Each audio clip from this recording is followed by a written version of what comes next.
All right, here we go. 7.4, properties of logs. Central question is, how are the properties of logs similar to exponents? Well, they are inverses, so we do use them to some extent similar. But what we're going to concentrate on are three main properties, okay?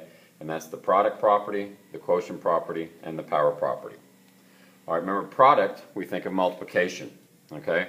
So if you've got the log base b, in this case, whatever that might be, of two numbers that are being multiplied, you can simplify that by writing the log base b of m plus the log base b of n, okay? So you separate them and you add them together. And then conversely, if it's quotient, you're dividing them, well then subtract the log of each, okay? Power property is just that. If your m, your number here, is being raised to a power, then you can take that power and kick it out front, and you get n log b of m, okay? And if you had to simplify further, then you can go into the exponents and that kind of thing. Well, let's look at some examples here, okay? Simplify. When they want you to simplify, just like always, we're getting down to one term, okay? So you're going this way, okay? We want to get to this. So when I look at simplify, you're going to see things, you know, like an equation. So here I've got a minus, and when I see a minus, I think of this. It leads me to think of division, quotient, okay? So I'm going to take this over that. Or in this case, logs are the same. My b is 4. I'm going to get 32 over 2. So I'm going to get log base 4 of 32 over 2, which is log base 4 of 16. There's my answer. Okay? Here, I got a couple things going on. First, I got some power properties going off. So I can rewrite this as log base 2 of x to the 6th power plus log base 2 of y to the 5th. And then I've got a plus, that's the product property, so I'm going to multiply the two together.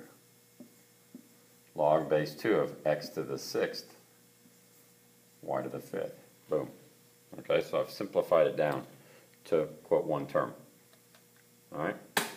Well, if we can simplify, then we can expand.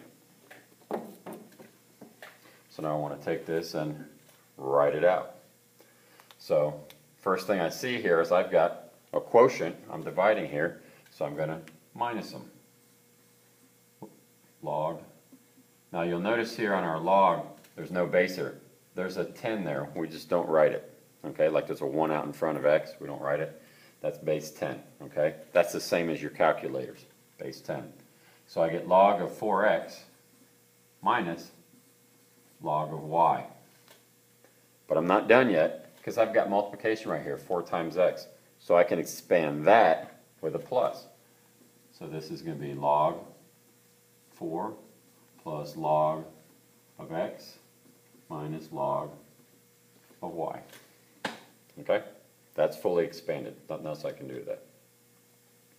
Here, I've got a power and I've got quotient. So I'm going to subtract first. Log base 9 x to the 4th minus log base 9 of 729. Power, kick it out front. So this is 4 log base 9 of x minus log base 9 of 729.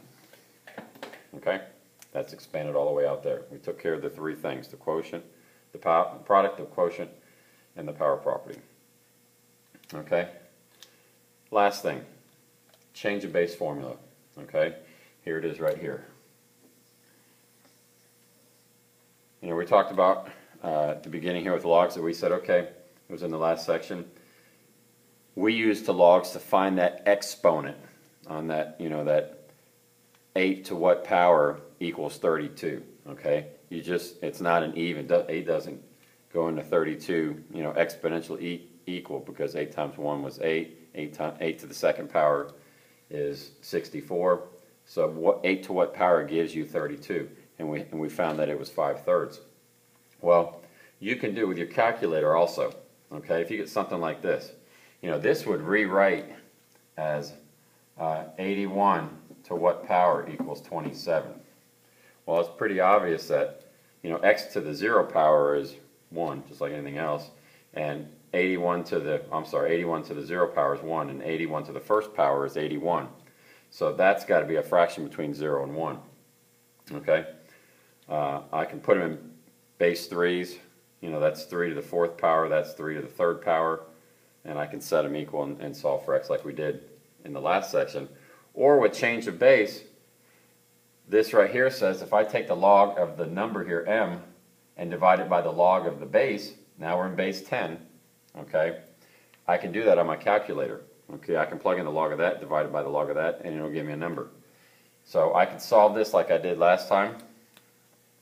This would be 3 to the 4th power raised to the x, so that would get multiplied.